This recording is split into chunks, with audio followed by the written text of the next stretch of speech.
जय श्री गणेश। मैं हूं पंडित जगदीप। जेडी न्यूज़ 24 की ओर से आप सभी का सादर अभिनंदन करते हुए आज कैसे बने आईएएस और आईपीएस के योग, इस वीडियो में हमारी चर्चा का यही विषय रहने जा रहा है, पावन ट्रस्ट। मगर पहले पावन ट्रस्ट के बारे में चंद शब्द। पावन ट्रस्ट समाज कल्याण के कार्यों में अग्रसर है, लेकिन इसके साथ साथ आपके सहयोग की भी अपेक्षा रखता है। पावन ट्रस्ट की पंजीकरण संख्या 9/2020 है।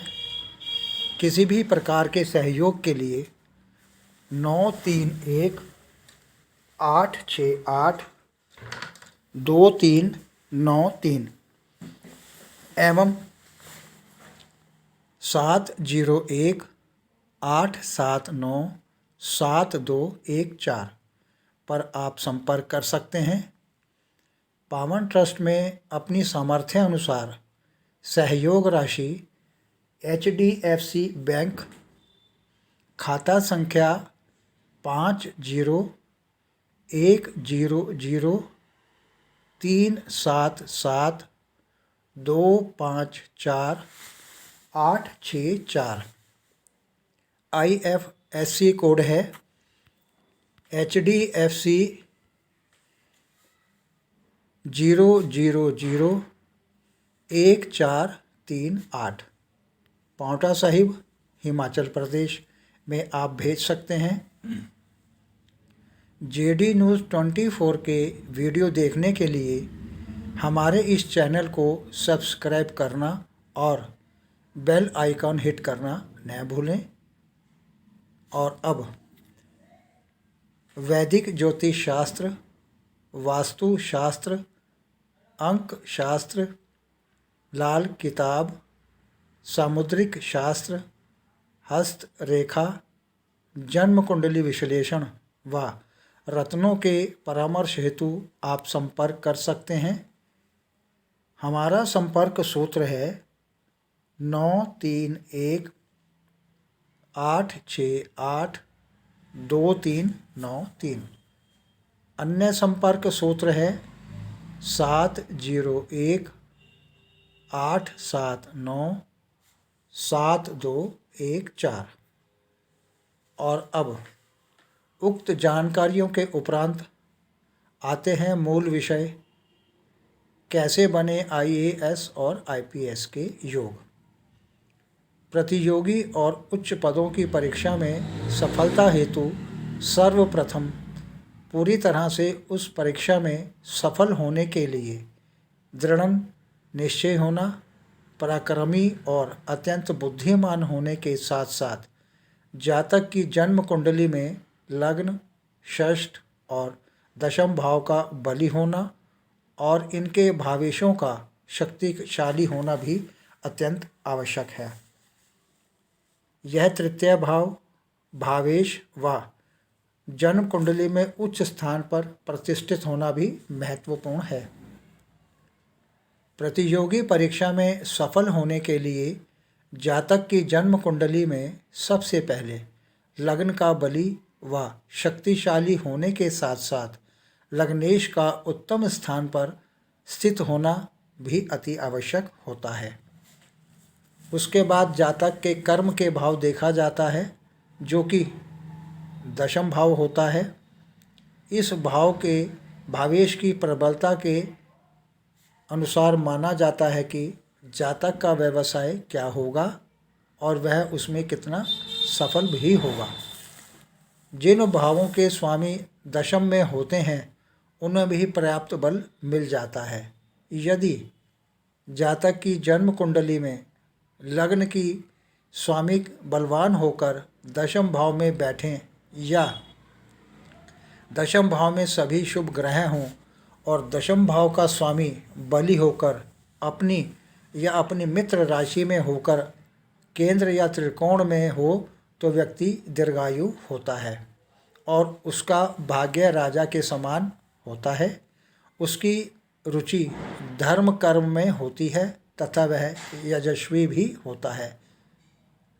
नवसी शुभ खगे व तत्पतो केंद्र कोणे बलिनी निज ग्रहश्चे कर्म लगपपे व महित पृथ्वी यशः स्प्रया धर्म कर्म प्रवृत्ति नरपति सदृश भाग्यम दीर्घमायुश्च तस्य सबले कर्म भावेशे सर्वोच्चे स्वांशे स्वराशिषे जात स्तात सुखो नादनो यशस्वी शुभ कर्म कृतः। दशमेन सबल होगा, अपनी राशि उच्च राशि अथवा अपने नवमांश में होने पर जातक पिता का सुख पाने वाला और यशस्वी एवं शुभ कर्म करने वाला होगा। स्वाभिमाना विकसितः संयुक्तो व बुधेन वाचस्पतिना प्रतिष्ठः स अवम राशि बलवान किल स्वच्छे पैश्चर्या कृत युता न चात्रः। जो राशि अपने स्वामी से दृष्ट हो या युक्त हो अथवा गुरु व बुद्ध से दृष्ट हो वह लग्न राशि निश्चित रूप से बलवान होती है। इसके अतिरिक्त स्वामी बुद्ध गुरु के अतिरिक्त अन्य ग्रहों से सदृष्ट अथवा युक्त हो तो निर्बल होता है। यदि जन्म कुंडली के लग्न व दशम भाव में सूर्यों का प्रभुत्व हो तो जातक राजनेता या राजपत्रित अधिकारी और मंगल का प्रभुत्व हो तो जातक के पुलिस या सेना उच्च पद पर आसीन होने के संकेत मिलते हैं। इन भावों में अच्छे योग जातक के जीवन में यश कीर्ति व शक्ति और लक्ष्मी की प्राप्ति होने का संकेत देते हैं। बली लग्नेश और शक्तिशाली दशमेश यदि लग्न व दशम भाव में हो तो जातक उच्च पद पर आसीन होता है। गुरु का प्रभाव भी यश एवं कीर्ति तथा शुभ कर्म करने वाले लोगों पर देखा जाता है। अधिकतर उच्च पदों पर कार्यरत जातकों की कुंडली में बुध आदित्य योग जरूर बनता है। जातक के उच्च पद पर आसीन होना उसकी जन्म कुंडली के छठे भाव पर भी बहुत हद तक निर्भर करता है। छठे भाव पर बृहस्पति की दृष्टि अथवा उपस्थिति होना भी जातक के सफल होने का संकेत देती है।